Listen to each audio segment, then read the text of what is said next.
एक शांत रात थी। कमरे में दीपक की हल्की रोशनी फैल रही थी। माता गुजरी जी शांत बैठी थी और उनके पास बैठे थे दो नन्हे साहिबजादे। उनके चेहरे मासूम थे, लेकिन उनके भीतर अद्भुत साहस था।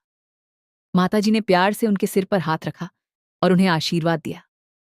वह आशीर्वाद केवल एक मां का नहीं, बल्कि एक महान आत्मा का आशीर्वाद था। दोनों साहिबजादे शांत भाव से सब सुन रहे थे, जैसे उन्हें अपने मार्ग का ज्ञान पहले से ही हो। कमरे में गहरी शांति थी, जो आने वाले समय का संकेत दे रही थी। धीरे धीरे समय बीतने लगा और परिस्थितियां बदलने लगी। दरवाजे के बाहर कुछ साए दिखाई देने लगे।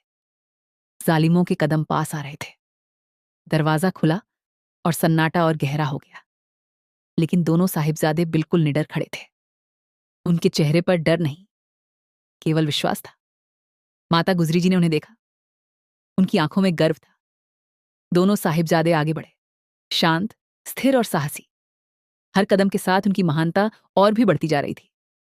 रास्ता कठिन था, लेकिन उनका विश्वास अटल था। उन्होंने झुककर एक बार फिर माताजी का आशीर्वाद लिया। वह क्षण बहुत भावुक था, लेकिन उसमें भी शक्ति छुपी थी। आशीर्वाद लेकर दोनों साहिबजादे आगे बढ़ गए। अब उनका रास्ता शहादत की ओर था। जालिमों ने उन्हें रोकने की कोशिश की, लेकिन उनका साहस अडिग रहा।